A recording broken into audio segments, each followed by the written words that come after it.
یہاں تک یہ بات واضح ہو گئی کہ ہمیں بطور ایک اخلاقی اور انسانی ذمہ داری اس پیغام کا جائزہ لینا چاہیے جس کے بارے میں ہمیں یہ احتمال ہو کہ وہ اللہ کی طرف سے آیا ہے، تاکہ اگر اسے اپنے ضمیر کے لیے قابل قناعت پائیں تو اس پر ایمان لے آئیں، ورنہ اسے نظر انداز کر دیں۔ جب ہم اسلام کا جائزہ لینے کا فیصلہ کرتے ہیں تو پہلے یہ لگتا ہے کہ ہمارا سامنا ایک متعین اور معروف دین سے ہے جو تقریباً 2 ارب پیروکاروں کے ساتھ دنیا کا دوسرا بڑا مذہب ہے، اور اس کی مخصوص تعلیمات ہیں جن کا ہمیں جائزہ لینا چاہیے تاکہ دیکھ سکیں کہ وہ قائل کرنے والی ہیں یا نہیں۔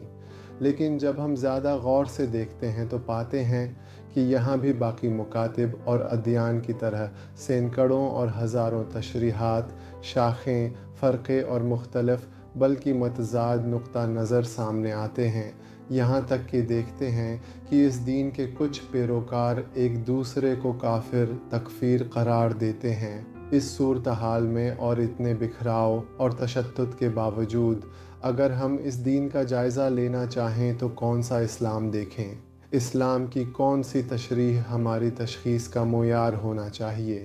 یہاں ممکن ہے کہ کچھ لوگ اکثریت اور اس نقطہ نظر پر توجہ دیں جو اکثر مسلمانوں کا ہے اور اکثریتی مسلمان علماء کی رائے کو اپنی تشخیص کا معیار بنائیں۔ کچھ لوگ یہ بھی کر سکتے ہیں کہ مسلمانوں کے عمل، تاریخی رپورٹس، اسلام سے حاصل ہونے والے نتائج اور اس عملی مظہر کو جسے آج ہم اسلام یا مسلمان ممالک یا اسلامی معاشروں کے نام سے جانتے ہیں، اپنی تشخیص کا معیار بنائیں۔ لیکن ہم نے پہلے وضاحت کی تھی کہ ہمارا سامنا ایک ایسی حقیقت سے ہے جس میں کوئی شک نہیں، اور وہ یہ ہے کہ ادیان، مکاتب، نظریات اور متون رفتہ رفتہ وقت کے ساتھ تحریف کا شکار ہو جاتے ہیں اور اپنی اصل سے دور ہو جاتے ہیں۔ لہٰذا ان میں سے کوئی بھی اسلام کا معیار اور اس اسلام کا نمائندہ نہیں ہو سکتا جسے ہم خدا کا پیغام سمجھتے ہیں۔ یہ سب کچھ تبدیل ہو سکتا ہے، اور یہ احتمال بھی موجود ہے کہ اکثر مسلمان علماء کا عقیدہ اس چیز کے علاوہ کچھ اور ہو جو اصل میں خدا کا پیغام ہے۔ بس ہمیں بنیادی اصل اور ابتدائی متن اور اس پیغام کی تلاش میں ہونا چاہیے جس کے اسلامی ہونے میں کوئی شک نہ ہو، اور اسی کو اپنی جانچ کی بنیاد بنانا چاہیے۔ جب ہم مسلمانوں کے عقائد کا جائزہ لیتے ہیں تو دیکھتے ہیں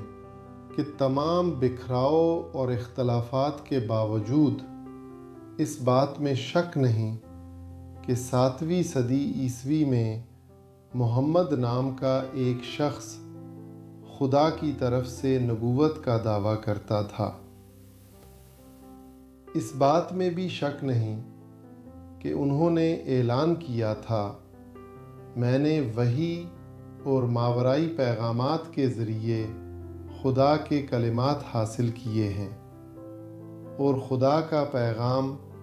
آپ کے سپرد کیا ہے، اور سب اس بات پر متفق ہیں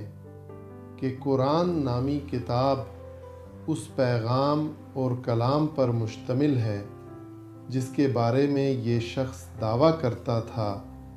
کہ اسے خدا کی طرف سے حاصل کر کے پیش کیا ہے۔ لہٰذا سب سے اہم، بنیادی اور قطعی چیز جسے ہم اسلام کی تشخیص کی بنیاد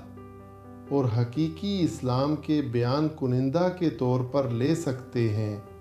وہ قرآن ہے۔ ایک طرح سے ہم کہہ سکتے ہیں اسلام یعنی وہ دین جو قرآن پیش کرتا ہے۔ البتہ مسلمانوں کے مختلف مکاتب اور رجحانات نے قرآن کے علاوہ نبی کی سنت، احادیث یا دوسری چیزوں کو بھی اسلام کا بیان کنندہ قرار دیا ہے، لیکن ان میں اختلاف بھی ہے اور ان کے اصل متون تک رسائی میں شکوک و شبہات بھی موجود ہیں۔ لیکن قرآن تمام مسلمانوں کے درمیان ایک قطعی اور مشترکہ منبع ہے، بس ہمیں اسے اپنی جانچ کی بنیاد بنانا چاہیے